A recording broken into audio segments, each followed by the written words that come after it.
Les supermarchés sont dévalisés. Mais il y a une cause générale. Mais nous implorons vraiment, c'est le terme, nous implorons ce pouvoir-là. Écoutez les Ivoiriens. Les Ivoiriens ne veulent que la paix. Qu'est-ce que ça coûte d'organiser des élections?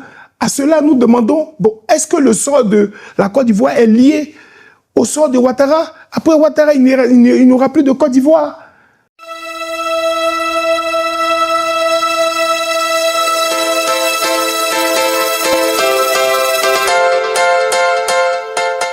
La tension monte encore en Côte d'Ivoire. Entre intimidation, menaces et arrestations ciblées, le régime d'Alassane Ouattara semble plus que jamais sur la défensive. Les voix de l'opposition, du Front commun, du PPACI et du PDCI dénoncent une répression systématique visant à faire taire toute contestation. Mais malgré la peur, la colère monte dans les villes de l'intérieur et à Abidjan, décidées à maintenir la pression jusqu'à un véritable changement politique. Vous me permettez de dire quelques mots. En fait, en réalité, toutes ces intimidations, toutes ces arrestations, toutes ces formes de violence ne trouvent leur origine qu'en la fébrilité de ce régime. Oui, ce régime est aux abois. Vous aurez constaté que dimanche, après le lancement de leur campagne électorale, dimanche, il y avait un grand lancement de la campagne à Bouaké, qui est une grande ville, qui est pour le RHDP une ville symbole. Mais ce lancement a connu un flop. Les images même sont rares sur les réseaux sociaux. Vous aurez constaté que hier, le président a voulu aller faire une mascarade encore à Yamoussoukro en allant s'incliner sur la tombe de la vénérée mémoire du président Félix Houphouët-Boigny. Il avait d'abord convoqué des chefs à la fondation. Mais je crois que les images, dont aucune image n'a filtré, ça a été un cuisant échec. En fait, en conclusion, c'est pour dire à ce pouvoir-là. Il est quand même allé sur la tombe. Il est parti sur la tombe. Président Houphouët-Boigny, et certains disent qu'il est même allé sur la tombe de la maman de Tidjane Thiam. Bon, c'est dans le même caveau. C'est dans le même caveau. Et si on n'a pas peur du sacré, nous, Africains, nous avons peur du sacré. Mais après avoir dénié, après avoir humilié le petit-fils, aller sur la tombe du grand-père, bon, je ne sais pas si c'est de l'hypocrisie politique ou c'est une ignorance des us et coutumes.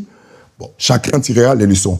Mais en conclusion, je voudrais dire que face à la détermination du peuple, face à la volonté du peuple, quelle que soit la forme d'intimidation, quelle que soit la forme de violence, ces forces de l'ordre-là sont nos frères. Il y en a qui sont nos frères, il y en a beaucoup qui sont nos frères, qui sont nos sœurs.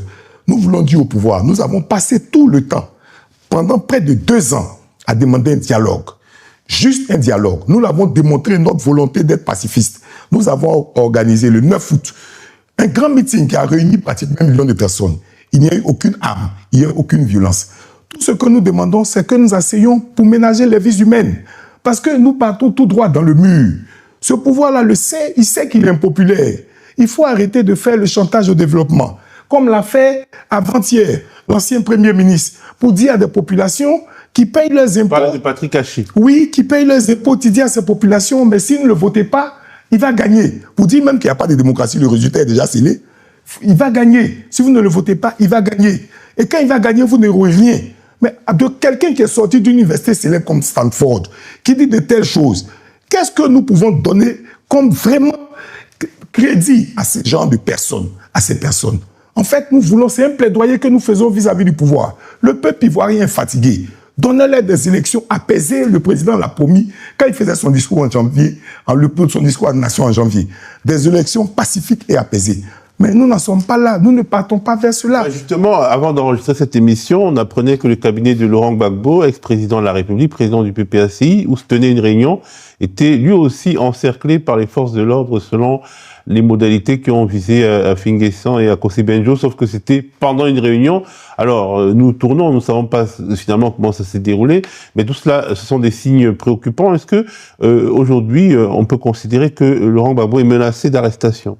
Bon, je crois qu'ils ne pousseront pas le bouchon jusque-là. Il a 80 ans quand même. J'espère qu'ils ne pousseront pas le bouchon jusque-là. J'espère qu'ils vont rester dans les règles de la condescendance en continuant d'intimider. Mais on les interpelle aussi parce que les pertes en vie humaine, ce jeune Alouan de Beaunois qui est tombé, un jeune homme, mais il faut qu'on arrête cette arithmétique cynique à chaque fois qu'il y a des élections. Aujourd'hui, il y a vraiment une migration interne terrible. Tout le monde fuit Abidjan. Nos amis qui y sont, leurs parents s'en vont au village. Les supermarchés sont dévalisés. Mais il y a une cause générale. Mais nous implorons vraiment, c'est le terme, nous implorons ce pouvoir-là. Écoutez les Ivoiriens. Les Ivoiriens ne veulent que la paix. Qu'est-ce que ça coûte d'organiser des élections?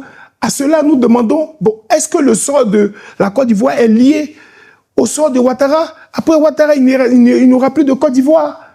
C'est une question qu'il faut poser à tous ces turiféraires qui sont en train de sillonner toute la Côte d'Ivoire pour effrayer les gens, l'épouvantail. Si Ouattara n'est pas là, la Côte d'Ivoire ne va plus aller. Il faudrait arrêter. Arrêtons-nous, s'il vous plaît, et pensons au pays.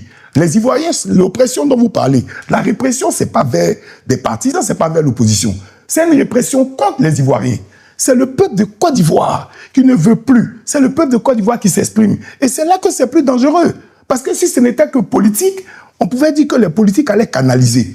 Mais quand c'est le peuple, de manière spontanée, dans certaines régions, c'est pas un mot d'ordre. Il y a certains même qui se disent, il n'y a pas de mot d'ordre, c'est irresponsable. Les tenants du parti au pouvoir disent, ils sont assis dans leur salon, et puis ils disent, pourtant aucun mot d'ordre n'a été donné, mais vous, où est la population? Je donne la parole à Geneviève Gotzinger. Est-ce que vous considérez que l'arrestation de Laurent Gbagbo est du domaine du possible aujourd'hui en Côte d'Ivoire?